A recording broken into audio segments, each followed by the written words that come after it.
Salve noturnos! Sou Rosiane e vou contar um relato e espero que gostem. Se forem inscritos no canal e gostam do nosso conteúdo, deixem seu like e um comentário. E se não forem inscritos, por favor, se inscrevam no nosso canal, ative o sininho, comentem. Conto com vocês e desde já agradeço.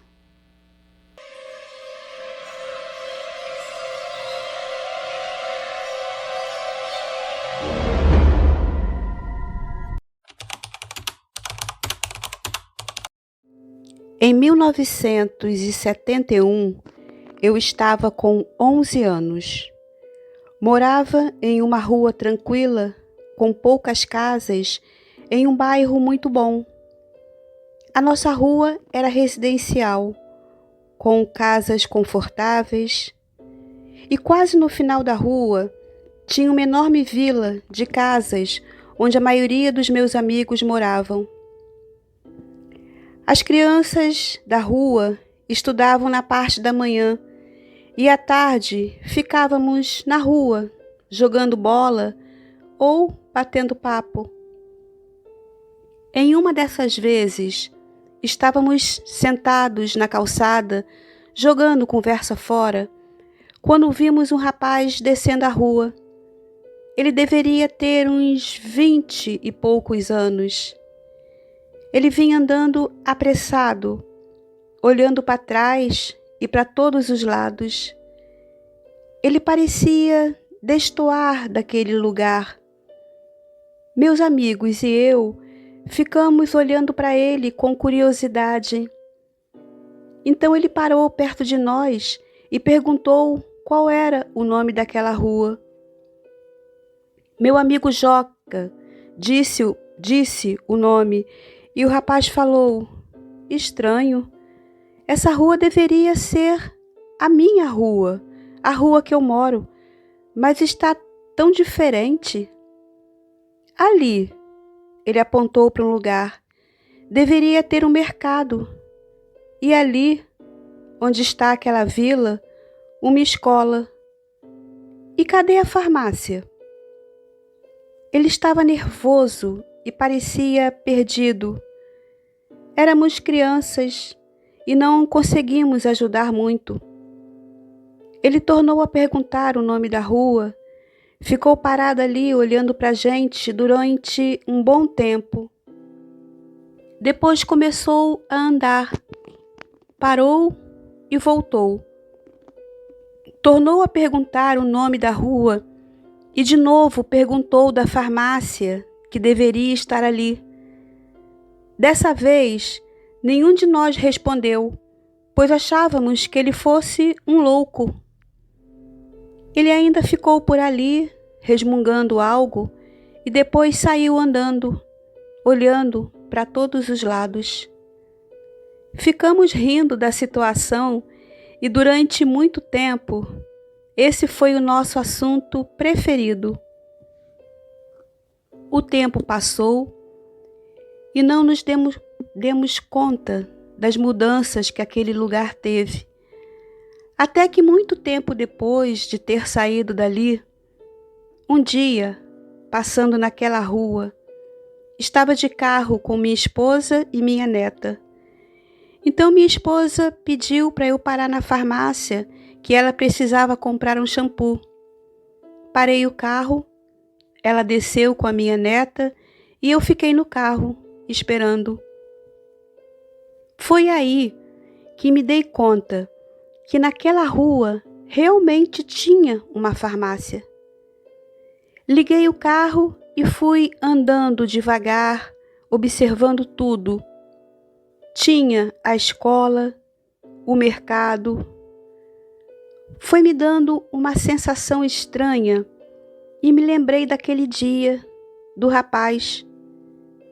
Fui capaz de lembrar exatamente o rosto dele. Parei o carro novamente em frente à farmácia e liguei para o Joca. Contei a ele o que tinha acontecido. No começo, ele sequer lembrava daquele dia. Teve que fazer um esforço para lembrar, mas depois que se lembrou, ficou assustado, como eu. Quando minha mulher voltou para o carro, contei a ela tudo o que tinha lembrado, mas ela não pareceu muito interessada. Acho que ela nem acreditou. Agora, toda vez que encontro meus amigos, falamos disso. E até hoje, nenhum de nós sabemos explicar o que aconteceu naquele dia e nem quem era aquele rapaz. Espero que ele tenha encontrado o caminho de casa e que ele tenha voltado para o seu tempo, seja ele qual for.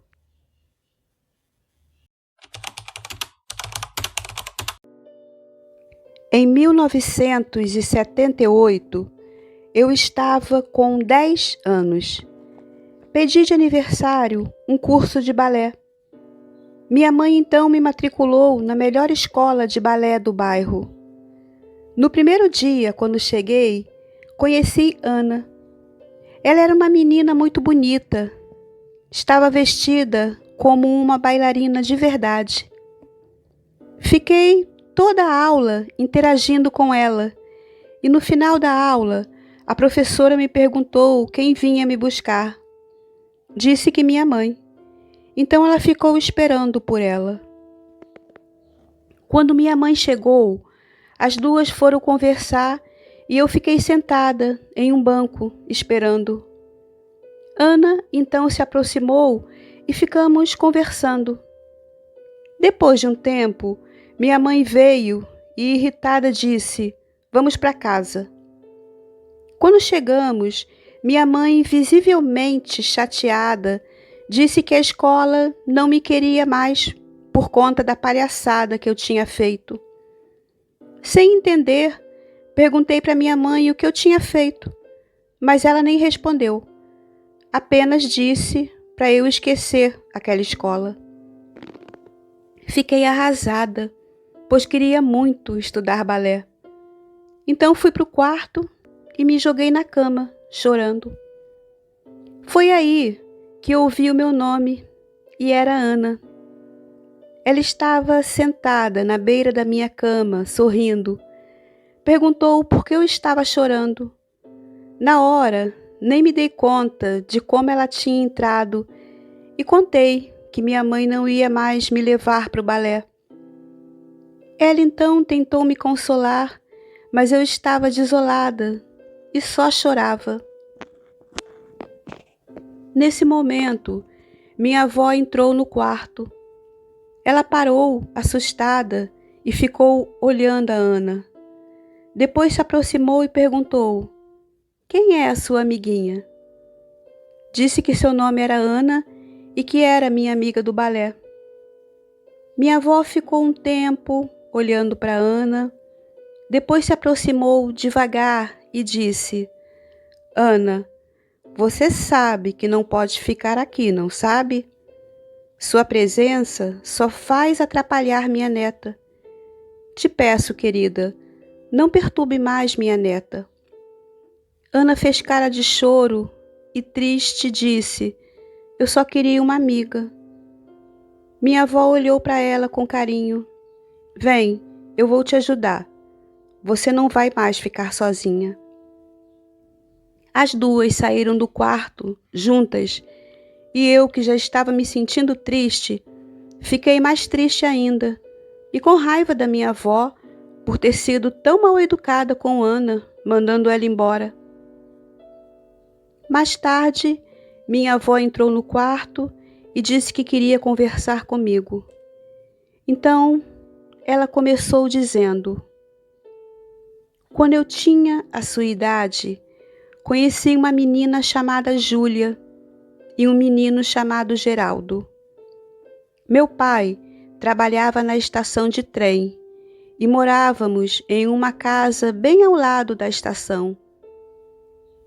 Da janela da minha casa, eu via Geraldo e Júlia brincando e eles não saíam dali, nunca. Um dia, me aproximei e fiz amizade. nos tornamos inseparáveis. Sempre que eu chegava da escola, ia brincar com eles, e isso durou muito tempo.